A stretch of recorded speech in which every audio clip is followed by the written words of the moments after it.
서밋의 교회 여러분 반갑습니다. 오늘 여러분과 함께 이 예레미야서 마지막 부분을 이제 여러분과 같이 읽고 또 같이 그 부분에서 공부하고 또 기도하고자 합니다. 예레미야서와 그리고 이사야서는 이 구약 성경에 엄청난 이 성경 이 장을 가지고 있지요. 이 이사야서도 60장이 거의 다 돼가고 그리고 예레미야서는 60장이 넘습니다. 그리고 내용도 정말 많습니다. 이사야서는 구약의 언약과 언약의 파기에 대한 하나님의 심판을 어떤 왕과 그리고 선지자적 입장에서 메시지를 전달했습니다. 그래서 하나님께서 하시고자 하는 하나님 나라를 전달했고요. 예레미야는 선지자와 제사장의 입장에서 이 파기한 언약에 대해서 그리고 어떻게 이 완전히 무너지고 부서진 언약적 관계를 회복시킬 것인가, 이것을 같이 전달했던 하나님의 메시지입니다. 그래서 선지자와 그리고 제사장적인 입장에서 우리 예레미야서를 읽으면 하나님께서 주셨던 그리스도의 역사를 같이 또 맛볼 수 있을 것입니다. 그래서 우리는 오늘 이제 특별히 30장 후반 부분에 있는 부분, 특별히 25장부터 후반에 있는 심판 가운데 있지만 하나님께서 소망을 주시고 그리고 어떻게 회복시키시는지에 대한 그 부분을 우리가 두 강의, 레슨 4, 레슨 5 통해서 우리가 좀 보고 공부하고자 합니다. 오늘 많은 또 은혜 받으시기 바랍니다. 제가 한번 기도하겠습니다. 하나님 아버지, 은혜를 감사를 드립니다. 전능하신 주님, 오늘 하나님께서 우리로 하여금 회복시키실 하나님의 계획 속에 들어오게 하심을 감사합니다. 진짜 살리는 하나님의 계획이 누려지는 오늘 이 성경 통독이 되게 하여 주옵소서. 그래야 해서 참 선지자 되신 예수 그리스도, 참 제사장 되신 예수 그리스도를 누리는 시간 되게 하여 주옵소서. 하나님께서 우리 마음을 새롭게 하셔서 이 세상에 보지 못했던 진정한 회개가 시작되게 하여 주옵소서. 주님께 감사하고 예수 그리스도 이름으로 기도합니다. 아멘. 자, 여러분과 함께 오늘 리딩 지저스 공부를 하고 난 이후에 8월 16일까지, 8월 15일이 토요일이고 8월 16일이 주일입니다. 까지 이제 우리 성경 통독 모임을 쉬도록 하겠습니다. 그래서 잠시 그때 동안 이제 여러 가지 렘넌트 훈련들에 대한 집중, 그리고 나에 대한 집중, 40일 집중, 이 부분을 할 수 있는 시간으로 가지도록 하겠습니다. 자, 그래서 오늘 리딩 지저스 다시 한번 우리 보도록 하겠습니다.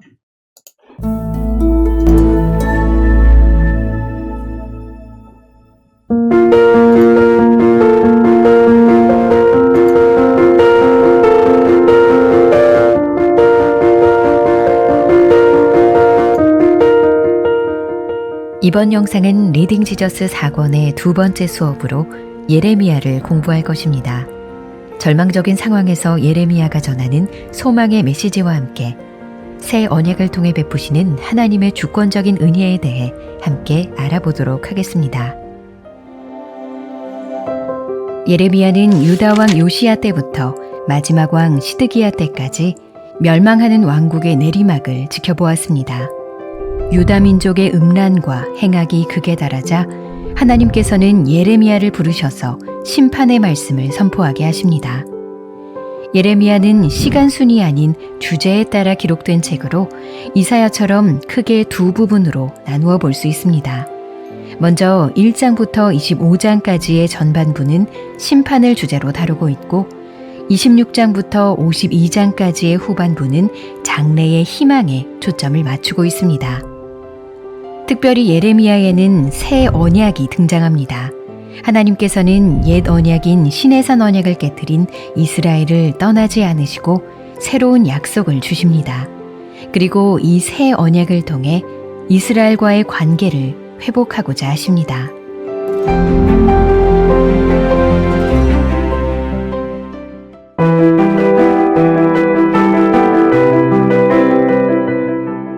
예레미야는 이사야보다 조금 더 늦은 시기에 사역했던 선지자입니다.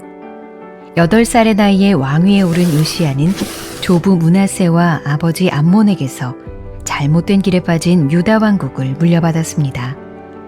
그러나 요시야는 선조들의 길을 따르지 않고 신실하게 하나님을 섬기면서 개혁을 일으킵니다.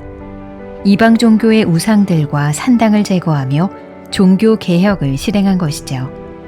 요시야는 성전을 수리하던 중 율법책을 발견하게 되는데 이 율법책의 발견은 곧 제사의 개혁으로 이어지고 6월절이 국가기념일로 지정됩니다.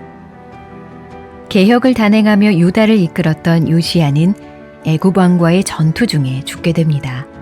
그 뒤를 이어 여호아하스가 왕이 되지만 그도 애굽에 의해 폐위당하고 말죠. 애굽은 여호야김을 왕으로 세우고 그에 따라 요시야가 이뤄낸 개혁은 모두 무너집니다.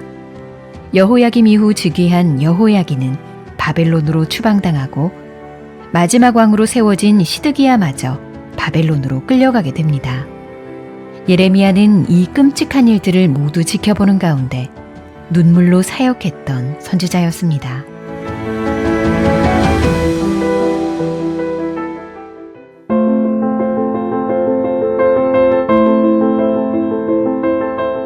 예레미야 1장은 예레미야가 잉태되기도 전에 여호와께서 그를 선지자로 세우셨다는 강렬한 부르심으로 시작합니다. 예레미야는 부르심 가운데 두 가지 환상을 보는데 첫 번째는 살구나무까지 환상입니다. 살구나무를 가리키는 히브리어 원어에는 지켜보다 라는 뜻이 있습니다. 살구나무는 가장 먼저 꽃을 피움으로써 봄이 오는 것을 알렸는데 새로운 계절을 알리는 이러한 신호를 주목하듯 여호와께서 주의 깊게 지켜보시는 가운데 자신의 말씀을 곧 성취하실 것이라는 의미의 환상이었습니다. 두 번째는 가마솥 환상으로 끓는 가마솥이 북쪽에서 남쪽으로 기울어져 그 내용물이 부어지려는 것을 보게 됩니다. 이 환상은 북방의 모든 족속이 예루살렘과 유다 성읍들을 친다는 뜻의 예언으로 느부갓네살 왕의 예루살렘 공격으로 성취됩니다. 여기에서 중요한 것은 이 심판을 임하게 하시는 분이 하나님이라는 사실입니다. 하나님께서는 예레미야에게 이 심판의 예언을 선포하라고 명령하셨습니다. 그러나 당시에는 유다를 향한 실질적인 위협이 없었기에 사람들은 예레미야의 말을 심각하게 듣지 않았습니다. 결국 그들은 여호와의 때에 이르러 참혹한 현실을 마주하게 됩니다. 예레미야를 통해 보여주신 심판의 환상이 이루어지는 것을 눈으로 보게 된 것입니다.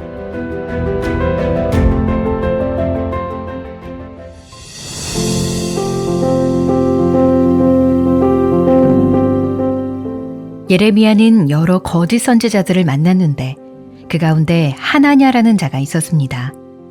예레미야와 하나냐는 서로 다른 예언을 합니다. 예레미야는 유다와 주변 나라들이 곧 바벨론을 섬기게 될 것이라고 예언하며 유다 왕 시드기야에게도 바벨론에 저항하지 말라고 말합니다. 예레미야는 하나님의 메시지를 상징적으로 보여주기 위해 직접 자기 목에 멍에를 메었죠. 반면 하나냐는 하나님이 바벨론 왕의 멍에를 꺾을 것이라고 거짓 예언하며 예레미야와 대치합니다. 그러나 그의 예언은 하나님으로부터 온 것이 아니었습니다. 예레미야는 듣기 좋은 희망의 예언만 하지 않았습니다. 심판과 절망의 예언도 하나님께서 주시는 그대로 선포했습니다. 원망과 비난을 받으면서도 참된 선지자로서 성실하게 사역을 수행했던 것입니다.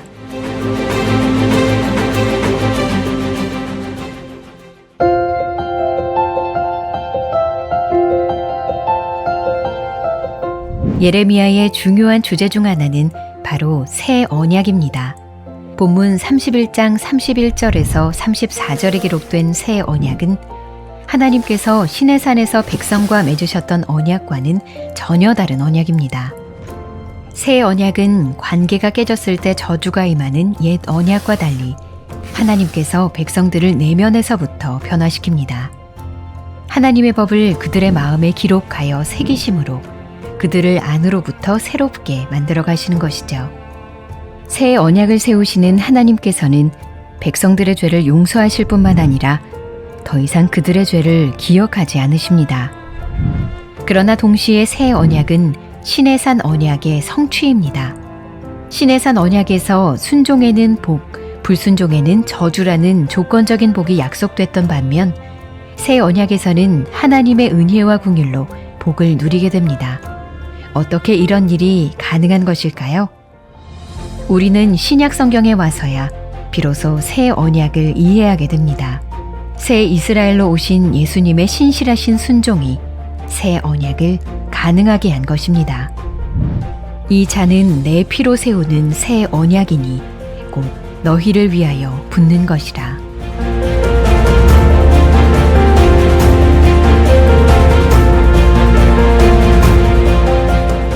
새 이스라엘로 오신 예수님은 이스라엘의 불순종을 순종으로 바꾸셨습니다. 이스라엘이 받을 언약의 저주를 십자가에서 대신 받으시고 돌아가심으로 불순종의 저주를 걷어가셨습니다. 그리고 부활하신 예수님은 이제 새 언약의 복을 누리게 하십니다. 순종하는 종이자 고난받는 대속제물로 오신 예수님을 믿을 때 더 이상 정죄함 없이 하나님 앞에 의롭게 된다는 것이 바로 예레미야를 통해 약속된 새 언약입니다. 자, 돌판이 아니라 마음에 새긴다. 우리 같이 보도록 하겠습니다. 하나님께서 이 선지자로서 제사장으로서 이제 새롭게 하시는 것을 말씀하시는데요. 어떻게 하시느냐? 예레미야서에서 반드시 살펴야 봐야 될 주제는 새 언약입니다. 멸망 직전의 유다 왕국을 바라보아야만 했던 예레미야는 곧 다가올 재앙의 건너편에 무엇이 있는지에 대해서 할 말이 많았습니다. 백성이 겪을 참혹한 환난은 그들이 자초한 것이었습니다. 여호와의 정결한 신부로 부름받은 이스라엘과 유다는 끊임없이 여호와를 저버리고 간음하였다라고 그 결혼 관계를 통해서 관계에 대한 비유를 통해서 말씀하셨습니다. 그래서 그들에게 여호와께서는 정식으로 이혼 서류를 내미셔야 할 지경에 이르렀습니다. 예레미야서 3장 8절 10절입니다. 하지만 이것은 여호와께서 그들과의 관계를 끝내신다는 뜻이 아닙니다. 여호와께서는 여전히 그들의 남편으로서 이 모든 것을 되돌리시기 위해서 신실하게 행하실 것입니다. 하나님과 그 백성의 혼인 관계는 신부인 백성이 간음했다고 해서 파괴되는 관계가 아니라 끊을 수 없는 연합 관계입니다. 따라서 여호와는 이 모든 상황을 되돌릴 수 있는 일을 행하실 수 있을 뿐 아니라 반드시 행하셔야 했습니다. 그렇지만 바벨론 유배 이후에 약속된 장래는 단순히 그들이 처한 상황을 되돌려 원래대로 돌아가는 것이 아니었습니다. 조상과 자신들의 불순종으로 인해서 언약의 저주를 온몸으로 경험하고 있는 세대이기 때문에 이 심판과 그리고 그에 대한 저주 결과를 온몸으로 경험하기 때문에 앞으로 신실하게 살면 복을 받을 것이다 정도의 말로 위로를 주지 않습니다. 그다지 위로가 되지 않았을 것입니다. 그래서 오히려 예레미야는 그들의 체질을 뼛속까지 바꿔놓으실 하나님의 새로운 일하심에 대해서 말합니다. 이처럼 엄청난 하나님의 역사는 새 언약이라고 불립니다. 새 언약이라는 이름으로 불립니다. 예레미야서 31장 31절에 34절이 이 새 언약의 언약을 기록합니다. 자, 우리 같이 한번 말씀을 읽을까요? 여호와의 말씀이니라 보라 날이 이르리니 내가 이스라엘 집과 유다 집에 새 언약을 맺으리라. 이 언약은 내가 그들의 조상들의 손을 잡고 애굽 땅에서 인도하여 내던 날에 맺은 것과 같이 아니할 것은 내가 그들의 남편이 되어도 그들의 내 언약을 깨뜨렸습니다. 여호와의 말씀이니라. 자, 그리고 계속하시죠. 그러나 그날 이후에 내가 이스라엘 집과 맺을 언약은 이러하니 곧 내가 나의 법을 그들의 속에 두며 그들의 마음에 기록하여 나는 그들의 하나님이 되고 그들은 내 백성이 될 것이라. 여호와의 말씀이니라. 그들이 다시는 각기 이웃과 형제를 가르쳐 이르기를 너는 여호와를 알라 하지 아니하리니 이는 작은 자부터 큰 자까지 다 나를 알기 때문이라. 내가 그들의 악행을 사하고 다시는 그 죄를 기억하지 아니하리라. 여호와의 말씀이니라. 아멘. 이 새 언약은 하나님께서 시내산에서 이스라엘 백성과 맺으신 언약과는 전혀 다릅니다. 그때는 맺으면 하나님의 백성이 관계를 저버리면 언약에 끼어져서 그들에게 저주가 임하는 그런 언약이었습니다만 새로운 언약은 그렇지 않습니다. 그런 언약이 아닙니다. 여호와의 법을 돌판이 아니라 그들의 마음에 기록하는 언약입니다. 그래서 하나님의 백성을 내면에서부터 변화시키는 언약입니다. 자, 우리들에게 임한 언약이죠. 작은 자로부터 큰 자까지 하나님 백성 모두가 보편적으로 여호와를 알게 되는 언약입니다. 이 새 언약을 세우실 때 하나님은 백성의 죄를 용서하실 뿐 아니라 다시는 기억하지도 않으십니다. 동시에 이 새 언약은 시내산 언약의 성취라고도 볼 수 있습니다. 특히 나는 그들의 하나님이 되고 그들은 내 백성이 되리라 라는 이 언약의 핵심에 있어서 이것이 시내산에서 말씀하신 것하고 똑같거든요. 성취하면은 내 말을 순종하면 내가 그들의 하나님 되고 그들은 내 백성이 될 것이다. 몇 번이나 말씀하셨습니다. 그래서 언약 핵심에 있어서 성취라고 볼 수 있지요. 시내산 언약이 순종하는 자들에게 약속한 모든 복을 새 언약이 성취합니다. 비록 백성들이 순종하지 않았지만 새 언약을 통해서 성취시키십니다. 참 감사하지요. 또 시내산 언약이 불순종하는 자들에게 경고한 모든 저주를 받게 만들고 새 언약이 그 모든 저주를 다시 걷어내는 결과를 가져옵니다. 그래서 새 언약을 통해서 언약을 성취하고 새 언약을 통해서 저주에 대한 결과까지 다 갚게 하십니다. 그래서 백성의 멍에가 끊어지고 그들은 평안과 안전을 누리며 아무도 두려워할 필요가 없습니다. 그들은 치유를 경험하며 곡식과 새 포도주와 기름을 거두고 그들의 소양은 어린 새끼를 낳을 것입니다.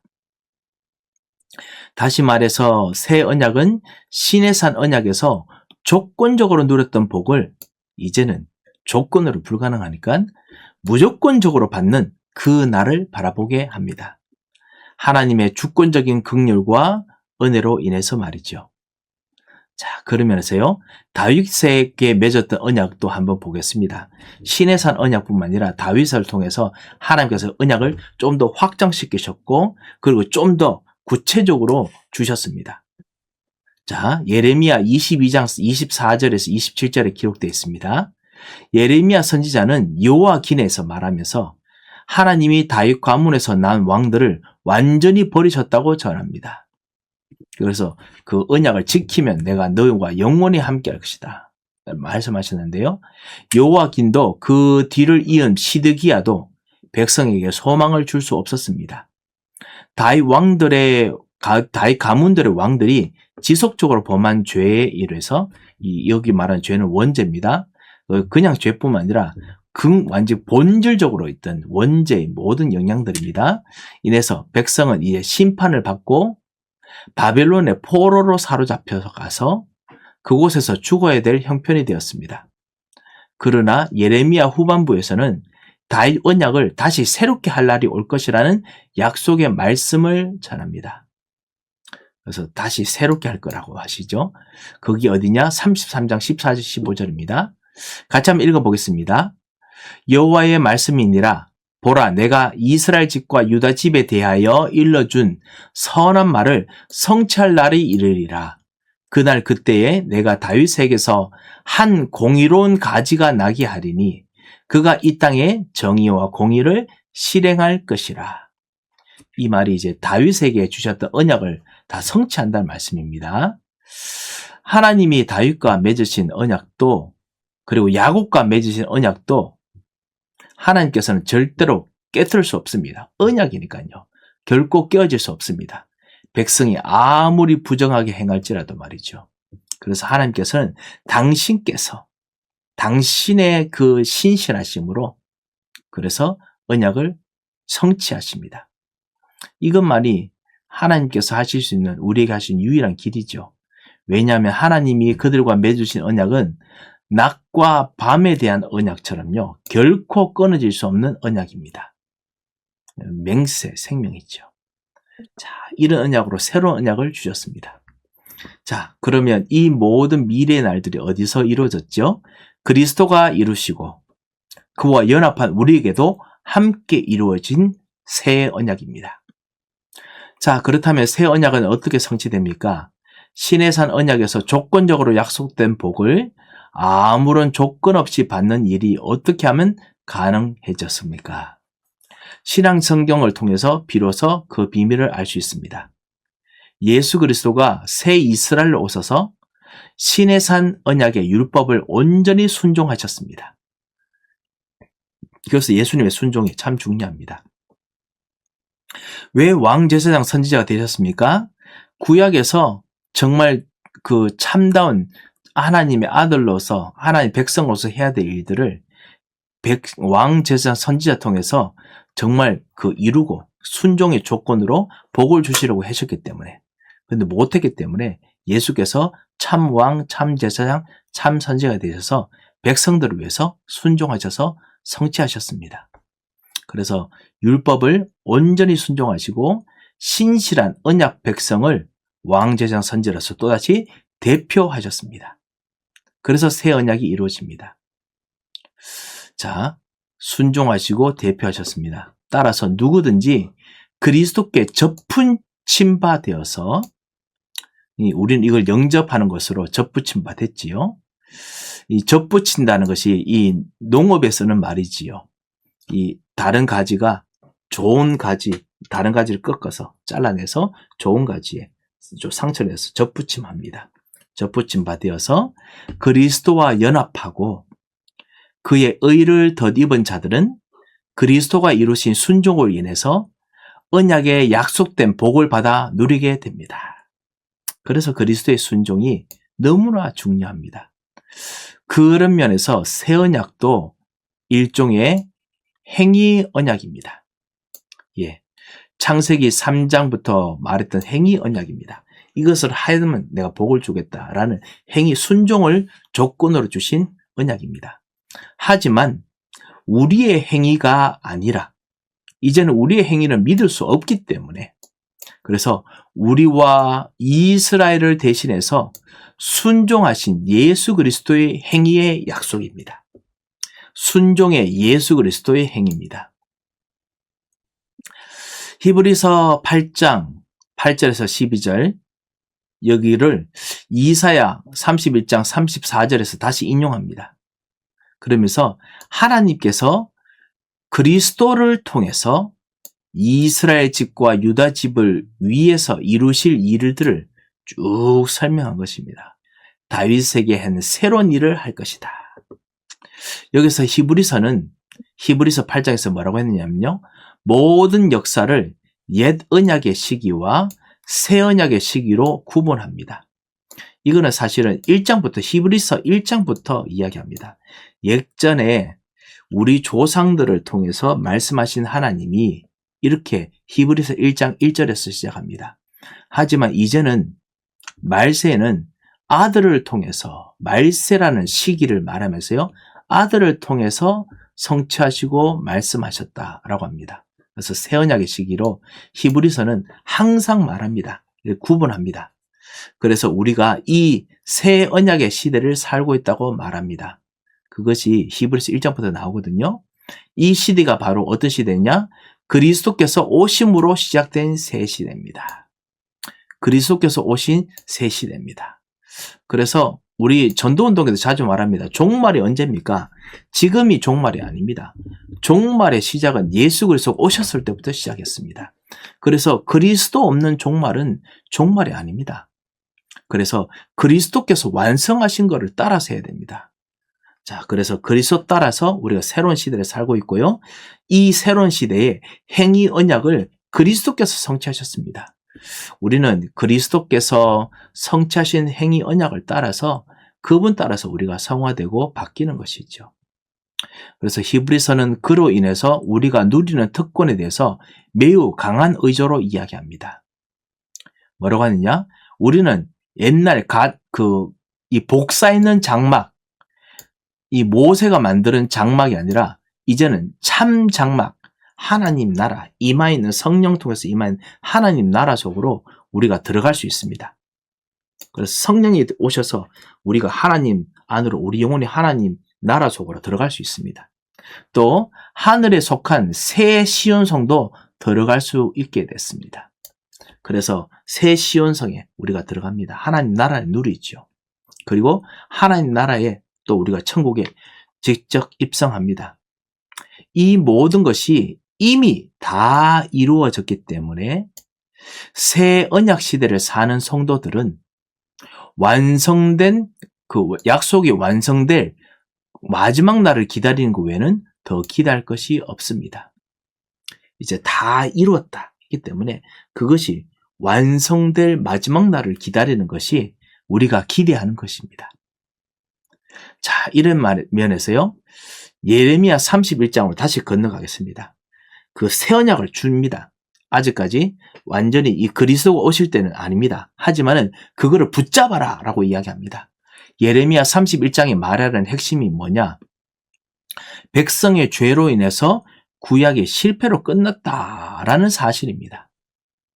그리고 그리스도 외에는 다른 길이 없다라고 말하는 겁니다. 이 실패는 이스라엘 모든 백성에게 해당하고 옛 언약은 처음부터 실패할 수밖에 없었습니다. 하지만 그것이 이야기의 끝이 아니죠.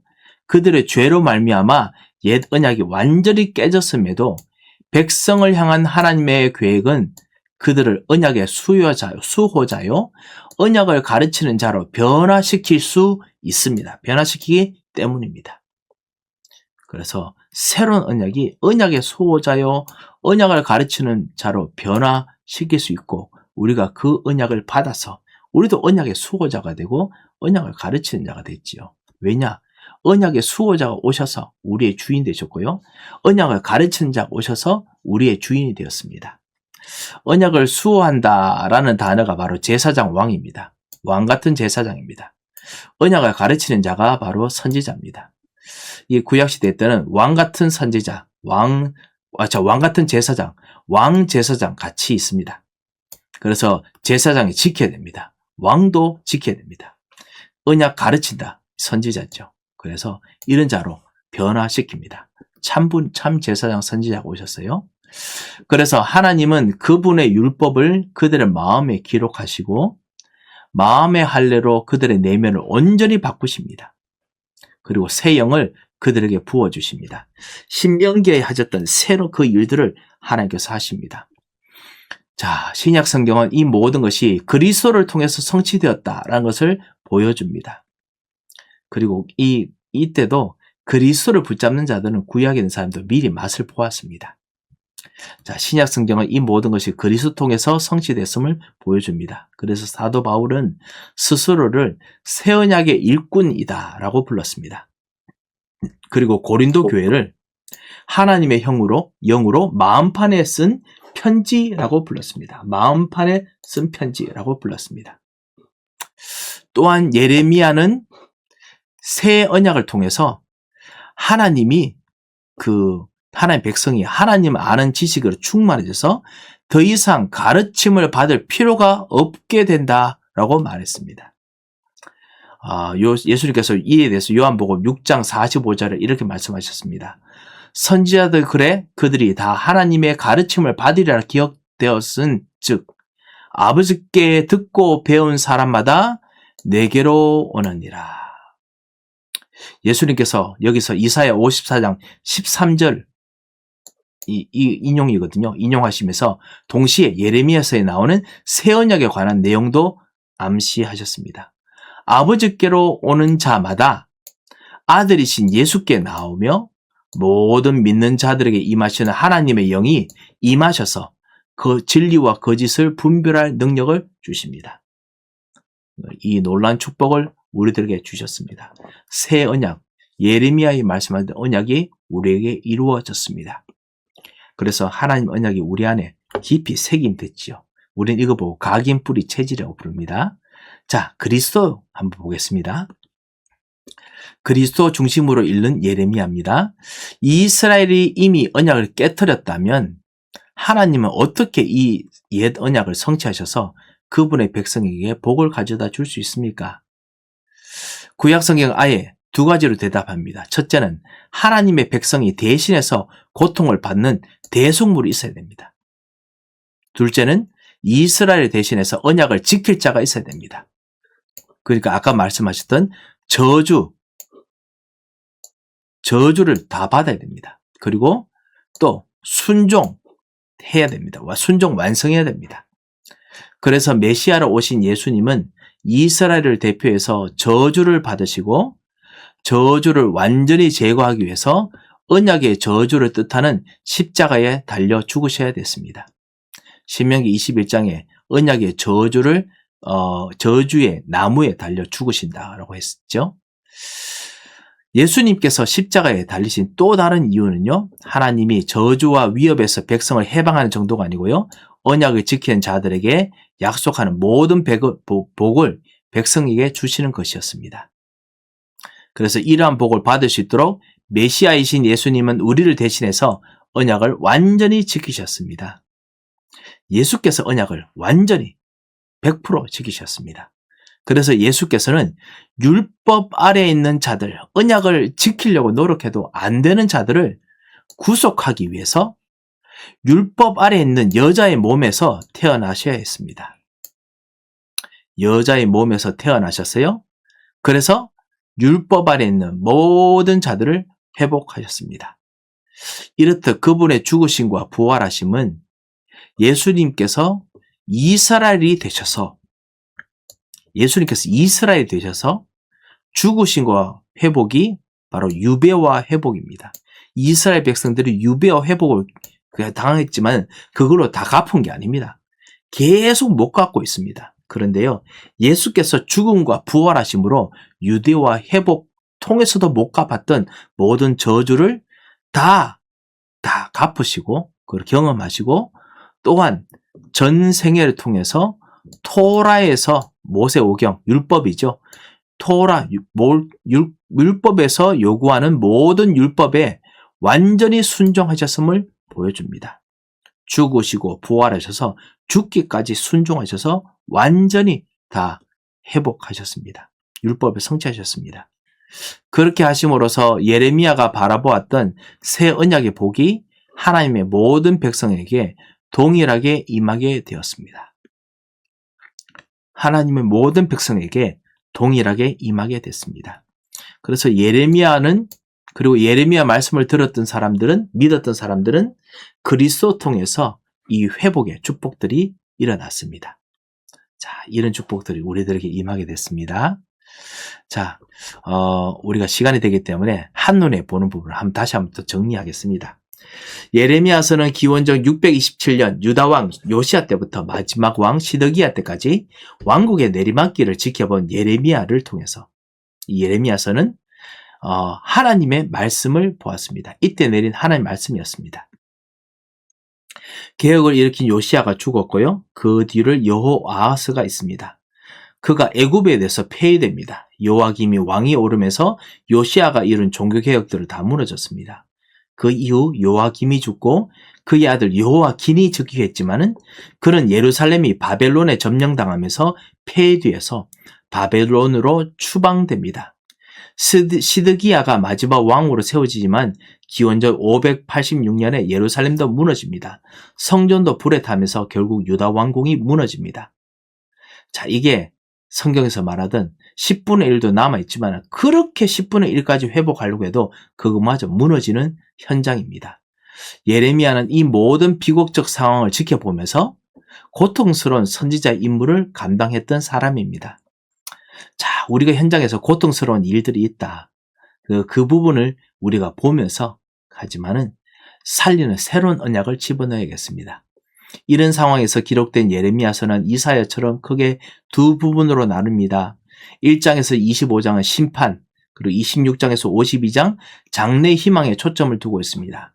그중 47장, 44장은 예루살렘 멸망 당시 주변 상황을 기록하면서 45장에 이 예레미야의 말씀을 적었던 사람이 바룩입니다. 남은 사람들은 그 예레미야 선지자의 이 메시지도 전달하려고 하지 않았거든요. 하지만 바룩은 이 서기관으로 신실하게 적었습니다. 이에 대한 그 말씀 전달한 사람에 대한 메시지가 간략하고 난 이후부터 이방 나라를 향해서 46장에 이방 나라를 향한 예언이 등장합니다.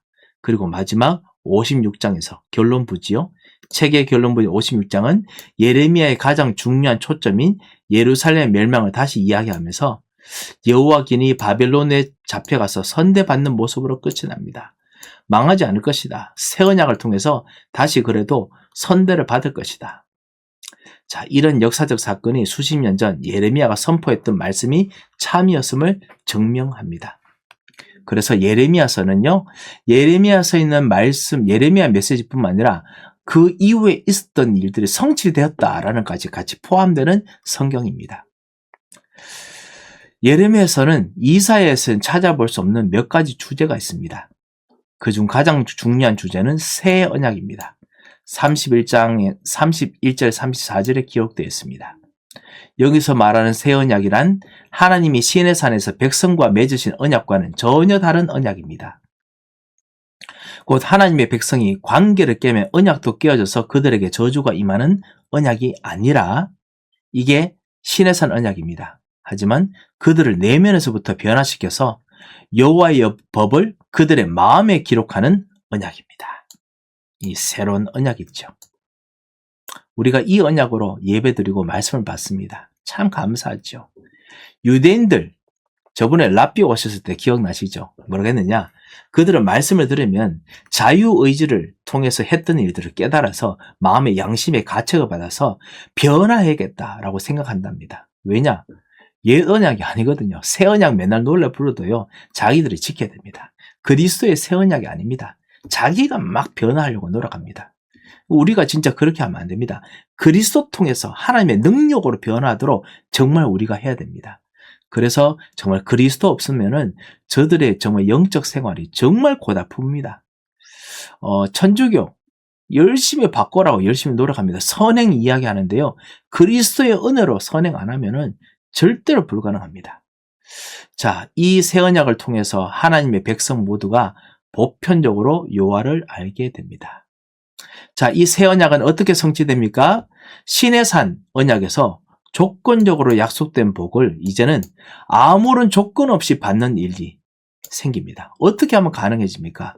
바로 예수님께서 새 이스라엘로 오셔서 왕, 제사장, 선지자의 일을 하셔서 시내산 언약의 율법을 온전히 순종하시고 신실한 언약 백성을 대표하심으로써 이루어졌습니다.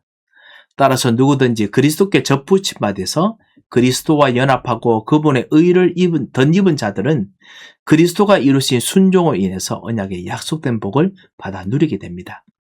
그런 면에서 새 언약도 일종의 행위 언약입니다. 하지만 우리의 행위가 아니라 우리와 이스라엘 대신해서 순종하신 예수 그리스도의 행위로 말미암습니다. 그래서 예수 그리스도의 선하심으로 말미암아 하셨던 선으로 말미암아 우리가 구원받습니다. 그리고 우리가 온전하여집니다. 우리가 선을 행할 수 있습니다. 자, 그런 면에서 우리가 지난번에 우리 공부했던 건데 우리 정전으로 인해서 공부를 하지 못했죠. 그래서 다시 한번 보겠습니다. 1번입니다. 예레미야서는 이사야서보다 구조가 훨씬 복잡합니다. 왜냐하면 예레미야의 예언이 시간 순서가 아니라 주제에 따라서 기록되었기 때문입니다. 이사야서처럼 예레미야서도 크게 두 부분 나뉘는데 1장에서 25장은 심판이고요. 26장에서 52장은 그 회복에 초점을 두었습니다. 회복 맞지요? 제가 다시 한번 보겠습니다. 장래의 희망입니다. 장래의 희망에 초점을 둡니다. 이사야 사명 1장 10절에는 어떻게 되느냐? 그 심판에 대한 부분이죠. 그렇기 때문에 10분이 남았으라도 다 무너집니다. 그래서 보라, 내가 너를 여러 나라와 여러 왕국 위에 세워 내가 그것들을 뽑고 파괴하고 였던 것 같은데요. 파괴하며 파멸하고 넘어뜨리게. 파괴하고 파멸하고 넘어뜨리고 파멸하고 건설하고 그 다음에 심게 하였느니라. 자, 파괴, 파멸, 넘어뜨림, 그렇지만 건설하고 심게 하였느니라. 새 언약을 심지요. 자, 이런 일들을 하십니다. 예레미야 통해서 말씀하시죠. 신명기 18장 20절에서 22절에 따르면요. 누구들은 하나님이 허락하지도 않고 부르시지 않는데 그분 이름으로 예언하거나 다른 신들의 이름으로 예언합니다. 누구죠? 거짓 선지자입니다. 신명기는 이를 분별하는 방법으로 그 예언의 성취를 살펴보라 합니다. 그래서 선지자는 이것을 보고 예언의 법칙, 성취의 법칙입니까? 예, 그 예언의 법칙, 이 인정의 법칙이라고 부를 수 있습니다. 그때 내가 그 여호와인 줄 알리라. 내가 예레미야 통해서 했던 그 예언이 여호와인 줄을 그들이 알리라 라고 말씀합니다. 인정의 법칙이라고 부른다고 합니다. 자, 이제 우리가 오늘 공부했던 부분입니다. 31장에서 34절입니다. 새 언약의 특징이 다음과 같습니다. 무엇이냐? 이제 돌판이 아니라 그들의 마음에 기록하지요. 돌판에 새겨서 하는 것이 아니라요. 돌로 새겨서 그래서 보는 게 아니라 아예 마음속에 기록합니다.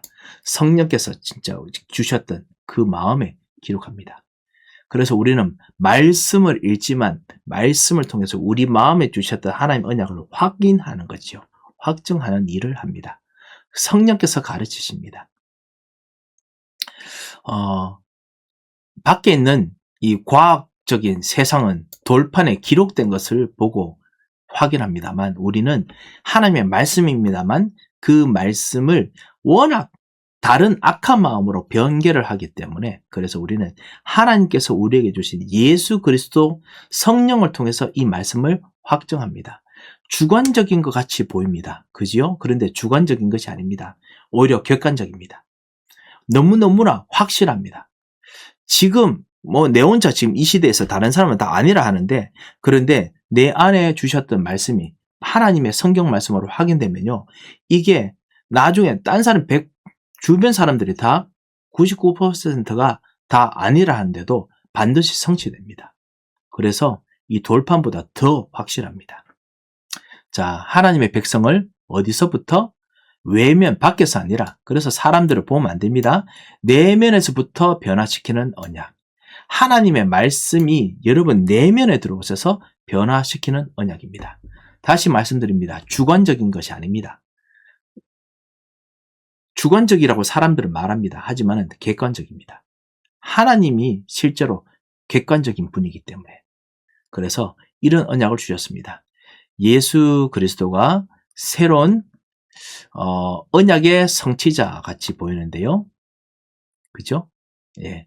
새 이스라엘에 오셔서 새로운 이스라엘에 오셔서 시내산 언약의 율법을 온전히 순종하셨습니다.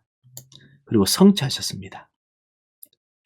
그리스도와 연합하고 그의 의를 덧입는 자들은 그리스도가 이루신 언약의 성취로 인해서 아니면 순종으로 인해서 순종이죠. 순종으로 인해서 그 언약이 약속된 복을 누립니다. 자, 그런 면에서요. 우리 31장 33절 같이 읽어보겠습니다. 그러나 그날 후에 내가 이스라엘 집과 맺을 언약은 이러하니 곧 내가 나의 법을 그들의 속에 두며 그들의 마음에 기록하여 나는 그들의 하나님이 되고 그들은 내 백성이 될 것이니라. 여호와의 말씀이니라. 자, 이렇게 됩니다. 이런 것 때문에 사실은 우리가 반대로 예레미야 33장 31절을 우리가 하죠. 일을 행하는 여호와, 이를 가르쳐 지켜 행하는 여호와께서 말씀하시니라. 이런 부분이 이 이유 때문에 발견되는 것입니다. 예레미야서에 참 주옥 같은 말씀이 있습니다. 다 하나님의 새로운 언약 때문에 이루어지는 것이죠. 자, 그런 면에서 이제 우리 자신을 봐야겠습니다. 특별히 사람들이 거룩하게 된다라는 부분을 잘 봐야겠습니다. 우리는 구원받은 하나님의 백성임에도 불구하고 종종 죄악으로 무너집니다. 그럴 때마다 나는 무슨 생각을 하나요? 나 중심, 나의 것 중심, 그리고 나 그 중심으로 나의 죄 무너진 것을 자꾸만 생각하고 신경을 씁니다. 자기 민족을 향하여 심판을 선언하며 회개를 외쳤던 예레미야처럼 나는 나의 삶을 향하여 회개와 회복하는 외치는 삶을 살고 있습니까? 진짜 그 회개를 예레미야가 외쳤습니다. 그 회개는요, 나에게서 떠나서 하나님에게로 가야 됩니다. 그렇죠? 그리고 이 회개는 그 나의 것들이 있는 것들이 뭐냐? 사단이 만들어 놓은 것들입니다. 사탄이 만들어 놓은 것들입니다. 사탄이 만들어 놓았던, 세상이 만들어 놓았던 그것에서 떠나서 하나님이 만드는 것으로 가야 됩니다. 하나님의 것으로 가야 됩니다. 그것이 진짜 회개입니다. 그래서 하나님 것을 믿습니다. 하나님 것을 받아들입니다. 하나님 것을 순종하고 들어가기를 원합니다. 이렇게 해야 됩니다. 그게 회개입니다. 그리고 내가 만든, 내가 따라가는 체질과 습관의 운명이 있습니다. 이 체질과 습관의 운명이 아니라 이것이 하나님께서 만드신 삶 속으로 들어가야 됩니다. 그게 바로 망대, 쳐다보는 겁니다. 그리고 하나님이 하셨던 여정 들어가는 겁니다. 글씨 칠 때마다 이 글씨가 길어집니다. 죄송합니다. 여정 들어가야 됩니다. 그래서 성령의 인도, 성령의 역사, 성령의 열매 맺어야 됩니다. 이런 삶으로 우리가 들어가는 것이 회개입니다. 자, 그러면서 우리 마음에 새로운 언약을 새겨주신 하나님의 은혜를 기억하면서 언약 백성다운 삶을 살기 위해서 내가 실천할 수 있는 것들을 나누어 봅시다. 진짜 진정한 새 언약 통해서 지금 마음을 바꾸고 그리고 회개하는 축복들이 일어나야겠습니다. 여러분과 우리들에게 이런 놀라운 비밀들이 일어날 줄 믿습니다.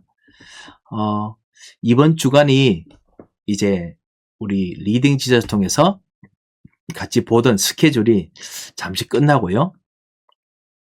예레미야 예가까지 읽고 나면 끝나고 그 다음부터 8월 16일까지 방학을 하게 됩니다. 그동안 정말 하나님께서 주시는 이 말씀을 통해서 깊이 집중하며 기도하고 그리고 모든 걸 바꾸는 변화의 축복이 있으시기 바랍니다.